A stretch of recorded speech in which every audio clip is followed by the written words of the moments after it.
Welcome to my house. I love my tropical house plants, and you may have noticed out of all of these plants, this one right here, the bird of paradise, is my favorite of the bunch right now.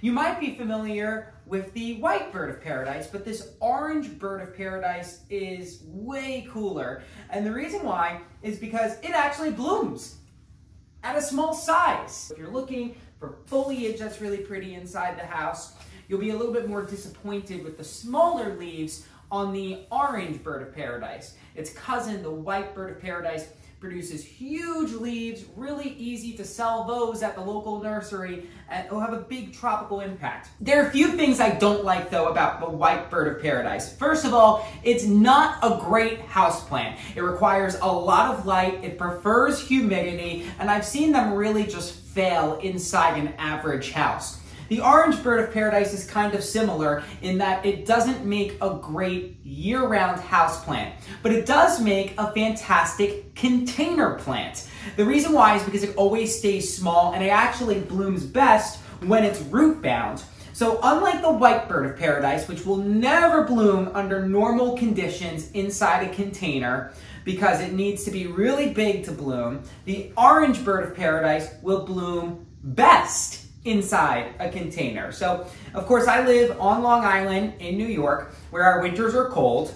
The orange bird of paradise actually tends to bloom in the winter time during the cooler, kind of drier days in the tropics.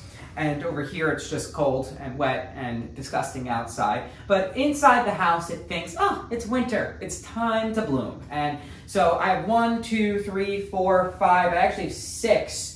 By the way, bird of paradise blooms are so cool. The orange part are the sepals, which on most flowers are actually green and protect the colorful petals, but here they're orange and so spectacular. Meanwhile, the petals, they're really cool too. That's the blue spot, and that contains the nectar. Underneath, you have the spathe. That's the green structure on the bottom that houses new petals, new sepals, new color every few days.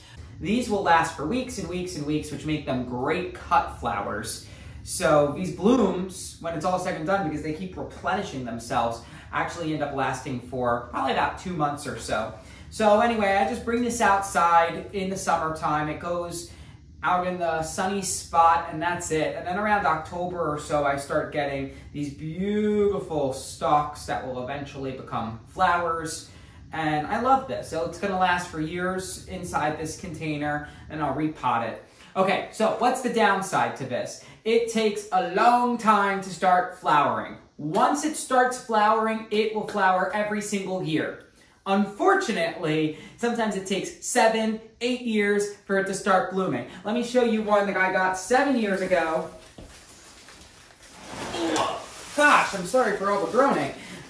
I got this one 7 years ago. Still no flowers on it. Pretty leaves, you know, it's a pretty leaf, and that's about it for now. So once it starts blooming, it's gonna keep blooming. This is pretty pot bound. It should flower soon, but nothing yet, nothing yet. I keep on waiting and waiting. So just be patient with it. Definitely never gonna bloom inside the house if you just keep it inside the house all year long. But if you take it outside during the summer, you'll get blooms inside the house during the winter when it's ready. And that's about it. Super easy plant. I don't know why more people aren't growing this one in the north. I mean, I never see it for sale here in New York. Now, it does take a little bit of time, but the, patient are rewarded.